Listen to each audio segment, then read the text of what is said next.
Accessing library computer data. And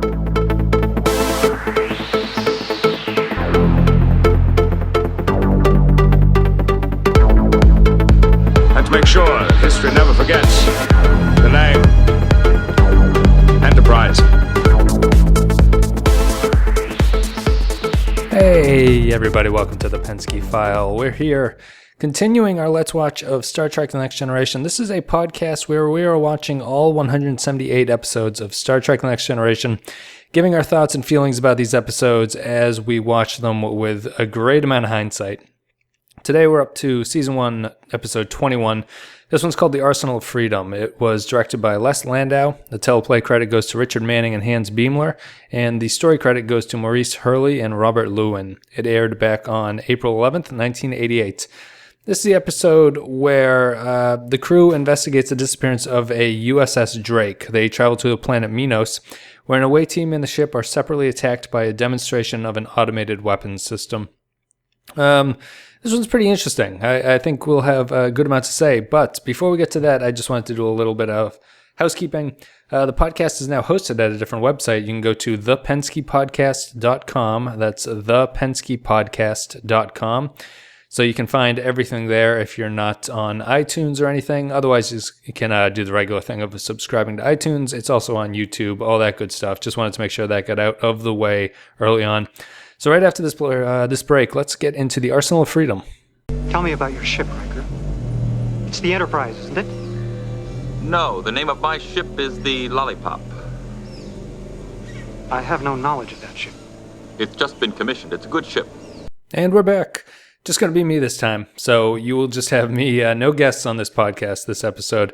It's just going to be ranting and raving about this episode. Although I don't think I don't really have much of a problem with this one. I'm sort of torn about what I think about this one. I think it's almost the perfect combination of the original series and the Next Generation. It has a plot that is completely original series, where the crew runs into an automated weapon system that is protecting a planet. They beam down and they sort of have to do battle with it. And it combines the Next Generation's sort of strength, or what would become its strength, of having the characters interact with each other in a lot of different ways. This script is probably the first one where I've seen the crew split into so many sections and each person is doing their own thing. And I think it actually does a pretty good job of getting everyone involved in the story. I don't think it works 100%. I think everybody's story has a plus and a minus to it. But for the most part, they really get this cast of characters going and turn them into real characters instead of what the original series did, which was take the characters and turn them into tools. So Kirk was the ass kicker. Spock is there to solve the problem with logic, and McCoy is there to be angry about things.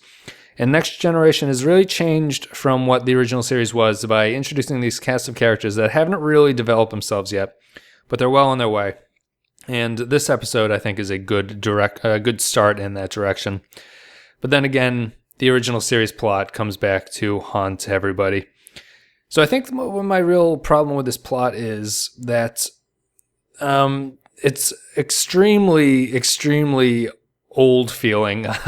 Everything that they shot this on is clearly shot on a set. It looks cheesy. The drones that are attacking the crew are very cheesy. There's not a lot of depth to what's going on. There's a lot of things happening, but there's not a lot of introspection or any kind of development that comes from the characters being on their own. There's a lot of bad lines. It really feels like that original series where you're going to beam down and get into it. I think one of the main reasons I feel this way is that because the Picard storyline happens for no reason other than the script needs it to happen. In this episode, Geordi is left in command of the Enterprise because Captain Picard decides to beam down to the planet after Riker is frozen by one of these drones. Doesn't make a lot of sense. I don't really understand why this had to happen. Picard has, been shown in previous episodes to be hesitant to go down, as he should be, as it makes sense. And instead, in this one, really just because the script calls for it, he is sent down to the planet's surface with Dr. Crusher, just so he can kick off a story, and it gives Geordi something to do on the bridge in command of the Enterprise. Now, I'm sort of torn about this because I think it's a good idea to get the crew doing different things. The Geordi storyline is interesting, if nothing else. I don't think it's great, but they did need to do something to expand his character. And Worf gets a little bit of action in there, and 2 ensigns who are new to the bridge get a little bit of play too, even though I don't think they really deserved it. We can start with the Geordi storyline. So the Geordi storyline is basically he's out in space and in command of the Enterprise, and he has to go through a whole bunch of stuff to, prove himself in command. I feel like the storyline was a little bit uneven. Although it's the first time I feel like you really sort of felt what the Geordi character would become. There were a couple lines where I noticed that he says things like the Geordi that I'm used to of the later seasons. Just in he has that thing where he slaps his hands as he's like, yes, and that's what we're going to do, and do it like that. And it's a trait I felt was prominently displayed in this episode where I haven't seen it before, and I really felt like Geordi's actually starting to become something. I felt like his storyline was a little bit silly. It's really contrived, and he is reacting to things. I suppose it makes sense in character because he hasn't been commanding a lot, but he's sort of overly dramatically reacting to being attacked by this alien device that's protecting the planet. He causes the second saucer separation. It might be the last one that the series does too, besides Generations, the movie. So, he sort of has this dramatic reaction to things where he separates the saucer goes off on its own, he goes back with the battle bridge and the nacelle part of the Enterprise, and he goes and does a fairly dramatic maneuver of going into the atmosphere, and that causes the heat of the ship going through the atmosphere to show up around the ship, and it also exposes where this cloaked drone is so they can fire on it at last and destroy it. Feels very dramatic, feels very unnecessarily intense. And it might make sense just because the characters haven't actually served all that much. But I don't know. The Geordi thing is fine. Worf gets a lot. I'm happy of the episode just because it actually gets these people out and into the plot in a way that none of the previous episodes have really done. And on the planet where Riker, Yar, Data, Captain Picard, and Dr. Crusher end up, is a horrible set with a bright blue background for the sky. And it's set as a jungle, and there are these drones flying around that are attacking people. And there's a lot of bad action in this episode. This might be the... I don't know if this is trivia or not, but I would guess, if I had to put money on it, that this episode has the most missed phaser shots of all time. I feel like every time we opened on a scene where those guys were down on the planets, a drone would fire at them and miss, which doesn't really speak well for the sales pitch that we eventually get about these things. And to break it down, the drones that are attacking the ship and the people on the ground are part of a weapons system that is for sale. And we are told this through a hologram salesman who appears when the Enterprise approaches the planet, and he starts pitching his wares. The actor's name is Vincent Schiavelli, and I think he might actually be the best part of this episode because he really knocks all of his scenes out of the park. He's a hologram that can somewhat interact with people, but mostly in a sense of only pitching the wares, which are this Arsenal of Freedom, he calls it, which is a great name. It's probably the best episode title we've seen yet. But he pitches this stuff, and he's like a sort of intergalactic used car salesman. He's a little bit slimy. He's very polished in what he does. And he can only seemingly respond to people if they're interested in obtaining these services. So we learn, I suppose Captain Picard just puts it together, but we're supposed to infer that this planet had killed itself because of these wares. So this Arsenal of Freedom was too good, and it actually wiped out the entire civilization that was on the planet. So when the Enterprise gets there, they don't they use their sensors and they don't find anybody on the planet, but they go down and they meet a Captain Rice, who Riker knew. And that's the reason they're actually at this planet, to find Rice. And Riker and Rice have this horrible scene that's way too long and really stupid, where it's plainly obvious from the get-go, and Riker is aware of it too, that this is not the real Captain Rice because it is not acting properly. Doesn't know his first name, keeps asking how much armaments the Enterprise has. Riker tells him, which is kind of a funny thing, that Riker tells him he didn't come on the Enterprise, he came on the Lollipop, and it's a good ship. And then the hologram starts asking about the armament of the lollipop. And it goes on for just way too long. And then Riker eventually flips out and accuses Rice of being an imposter. The thing, or the Rice thing, does a little hologram shimmy and it turns into a drone, starts attacking people, and they destroy the drone. And these drones keep coming back every 12 minutes for whatever reason. They keep coming back and they keep getting stronger and stronger. And that's supposed to give us the rising tension of the episode of trying to get it out of there because the Enterprise can't beam them back. Obviously, that is the flawed device that's going to be used.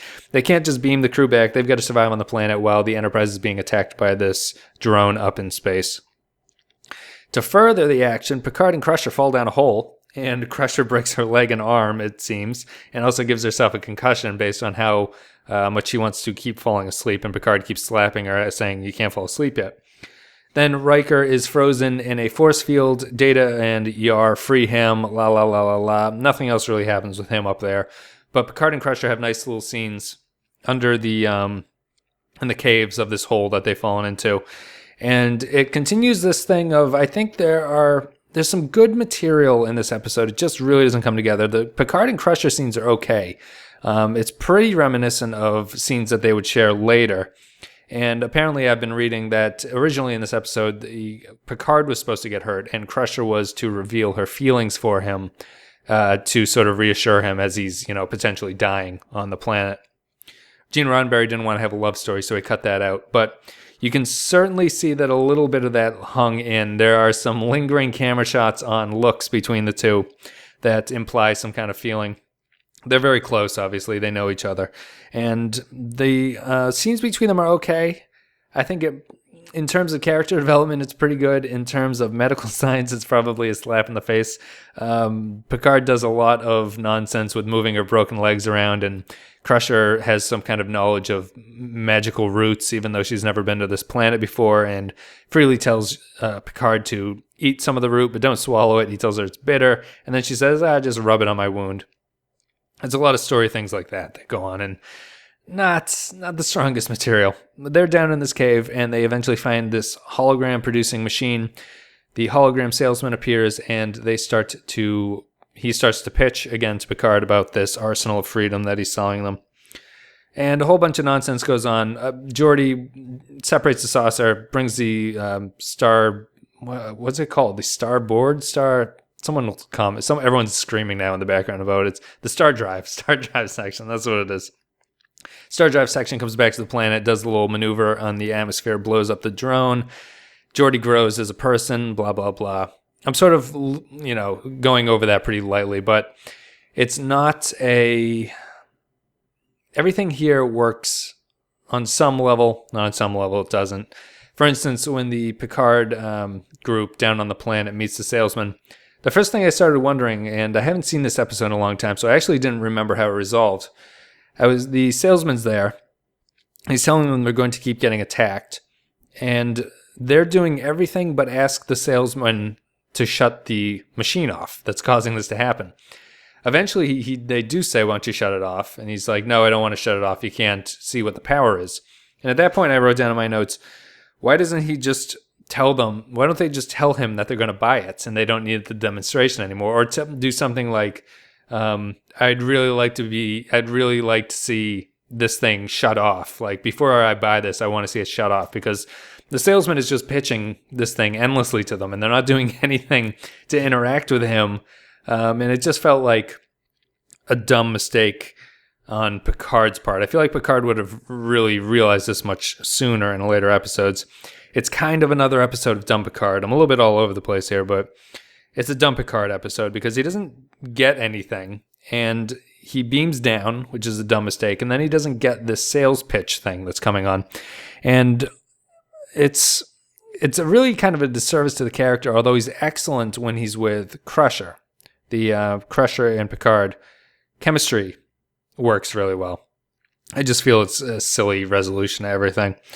And outside of that, they eventually do realize this thing that I had been thinking, just to pat myself on the back. They eventually realize that, it would be good to shut down this arsenal of freedom. We'll buy it. The salesman does that, and that is the resolution of the episode. They beam back Geordi gets to command the Enterprise all the way back to the saucer, and then the credits roll. And that's pretty much it. Ship's log supplemental. Lieutenant LaForge in command. I am unable to beam up the away team due to an unseen assailant attacking the ship. To make matters worse, Chief Engineer Logan is on his way to the bridge, and he's not paying a courtesy call. And so what do I think about this episode? Well, I've hinted at it a little bit. I think it's not bad. It is a collision head-on of the old series, the original series, and Next Generation. It has both the strengths and weaknesses of both series, and the combination of the two sort of dilutes the whole thing. Although I do like the idea. The idea is a very original series thing of beaming down to this weapons planet, but I feel like it works, despite the shitty sets, despite the pretty shitty dialogue that goes on.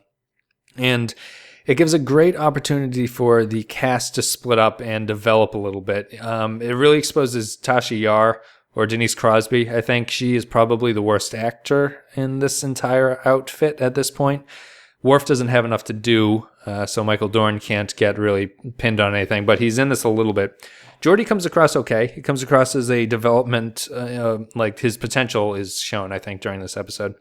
Picard and Crusher are excellent, Riker's fine, and Data is pretty much a non-entity as well. So you get your pluses and minuses out of everyone there. The script is okay. There's not a lot of drive behind it. It really doesn't suffer from pacing just because they split up the story so well. If they had done a thing that they were doing a couple episodes earlier where they're keeping everybody together, I think the episode would probably drag like crazy. But they do a good job with pacing, I think. It cuts back and forth between the various outfits quite nicely, I think. And, it's just one of those things. I think I'm going to give it a 3. Just because I like how much of the potential it has for what the show could do. It's a wavering between a 2 and a 3. I don't want to give it a 2.5. I think it is a 3. It's one of the more enjoyable episodes I watched of the first season.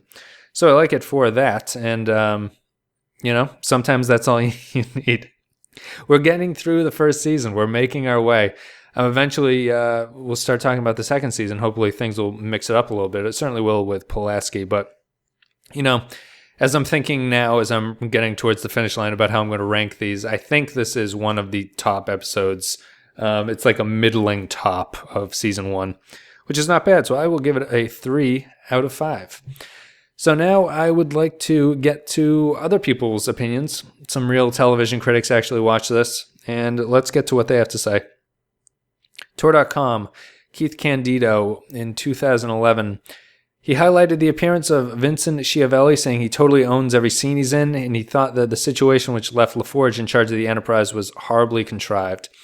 Said that Picard doesn't even give a good excuse for going down to the planet beyond the script calling for it. Yeah, and that's I kind of mentioned that too. I do think it's a problem. It's not a huge problem because of what it allowed the plot to do, but it's kind of stupid, which dealing with dumb Picard in this episode makes sense, I guess. He gave the episode a score of 6 out of 10 now, so he kind of likes it. Summing up that it was a fun, enjoyable, diverting episode. I agree with all that, I think.